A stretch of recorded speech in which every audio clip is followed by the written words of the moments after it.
pinaigting ng Department of Public Works and Highways o DPWH at Metropolitan Manila Development Authority o MMDA ang operasyon sa Oplan kontra baha sa Metro Manila. Tunghayan ang ulat mula kay Reyabel Medina. Patuloy ang operasyon ng Oplan kontra baha sa bahagi ng Metro Manila sa pangunguna ni Metropolitan Manila Development Authority o MMDA Chairman Attorney Romando Artes, kasama si Department of Public Works and Highways Secretary Vince Dizon, gayon din si Las Piñas Mayor April Aguilar upang inspeksyonin ang progreso ng paglilinis sa kahabaan ng Tartar Creek sa Barangay Pamplona 3 at talundos na konektado sa Las Piñas River. Ito ay alinsunod sa direktiba ni Pangulong Ferdinand Marcos Jr. na paigtingin ang malawakang kampanya ng gobyerno upang maibsan ang pagbaha sa lungsod lalo tigit tuwing may kalamidad. Ayon kay Dizon, makikipagtulungan ng DPWH sa Department of Environment and Natural Resources o DENR, National Housing Authority o NHA at iba pang katuwang ng mga pribadong sektor na makakaagapay upang maalis ang mga nakaharang na puno sa lugar. Tuloy-tuloy ito. No, as in, hanggang magtag-ulan ulit next year, walang tigil yung ginagawa natin ganito all over NCR. No? And makikita natin ngayon yung effect talaga nung ginagawa nating Oplan kontra baha. Kasabay nito ang layuning mabigyan ng maayos na malilipatan ng mga informal settlers na kasalukuyang naninirahan sa kahabaan ng estero. Dagdag pa ni Dizon, humihingi rin sila ng kooperasyon sa mga mamamayan na huwag na itong dumihan o gawing tambakan ng basura. Hihingi lang kami ng cooperation sa mga citizens, di ba? Na di ba, yung disiplina na, di ba? Kamukha yan, ang linis na nung estero, sana huwag na nating dudumihan ulit. Habang ayon naman sa MMDA, tinitiyak nila na patuloy ang proseso sa paglilinis ng waterways para sa maayos na daloy ng tubig sa mga estero.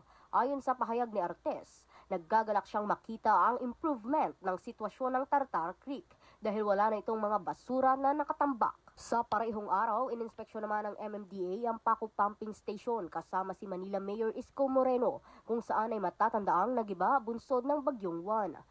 Batay sa ulat, kasalukuyang naka-install naman ang stop plug nito bilang pansamantalang solusyon sa floodgate na bumigay upang hindi na maperwisyo ang bahagi ng Paco, Manila. Aasahang sa loob ng 2 linggo ay matatapos na ang stop plug ng pumping station, habang ang rehabilitasyon naman nito ay aabutin pa sa kalagitnaan ng March sa 2026. Pahayag naman ni Mayor Isko, laking pasasalamat niya sa mabilisang aksyon ng MMDA pati na rin sa DPWH. Reyabel Medina, nag-uulat para sa Golden Nation Network.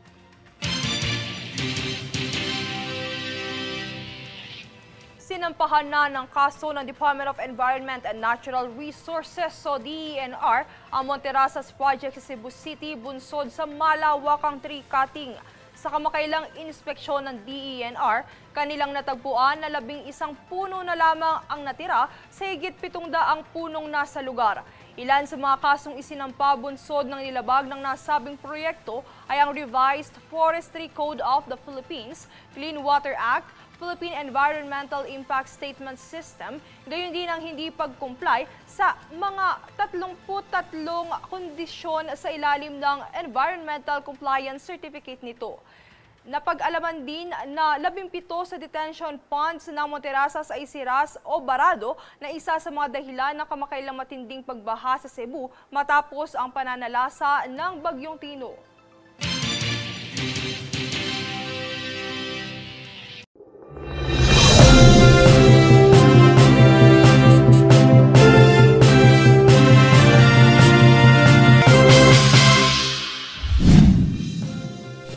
The United States Coast Guard and Navy seized a banned crude oil tanker off the coast of Venezuela.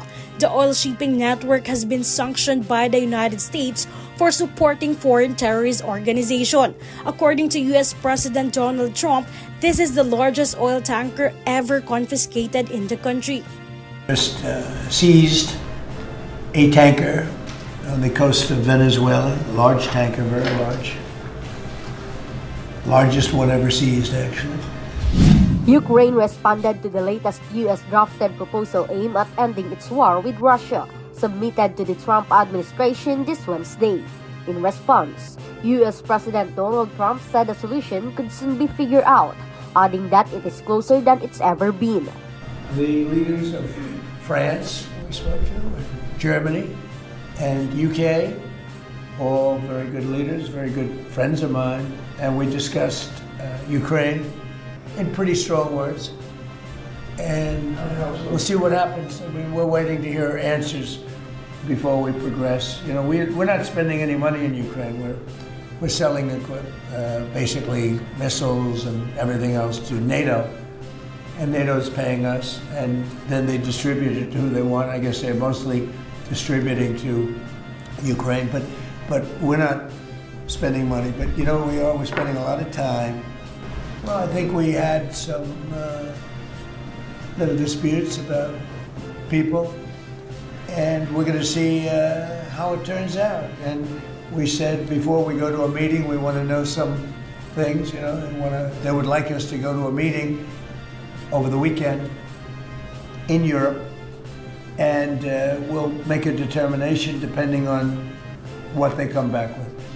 According to a European diplomat, their discussions have been progressing quickly amid Trump's pressure and impatience.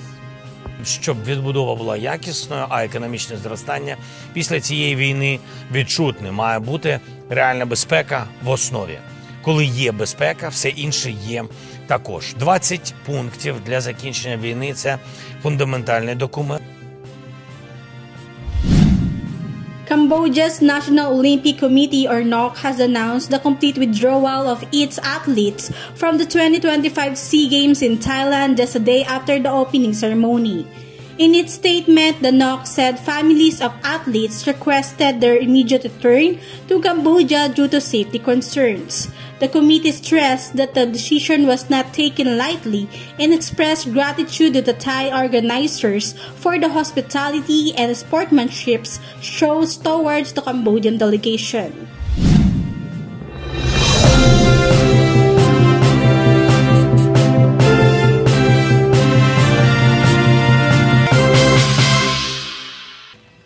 At narito ang recap ng mga nagbabagang balita ngayon. Sa ulo ng mga balita, kauna-unahang agricultural machinery complex inilunsad na sa bansa. MSRP sa pulang sibuyas itinaas na sa 150 pesos kada kilo. Mga nasa likod ng agri-smuggling patuloy na inuusig ng Senado. Anti-political dynasty bill isinusulong na maisabatas na. Monterazas project sa Cebu, opisyal nang sinampahan ng kaso ng DENR. At Oplan kontra baha, mas pinaigting ang operasyon sa tulong ng DPWH at MMDA sa Metro Manila. Patas at pantay na balita, komprehensibong ulat para sa pulso ng masa. Ito ang News Force. Yan ang pinakamainit na mga balita ngayong araw. Manatiling nakatutok sa aming mga ulat at updates sa aming Facebook page, facebook.com/Golden Nation Network. At mag-subscribe sa aming YouTube account, youtube.com/@Golden Nation Network. At 14 days na lang, Pasko na. Ako si Princess Castro at ito ang News Force.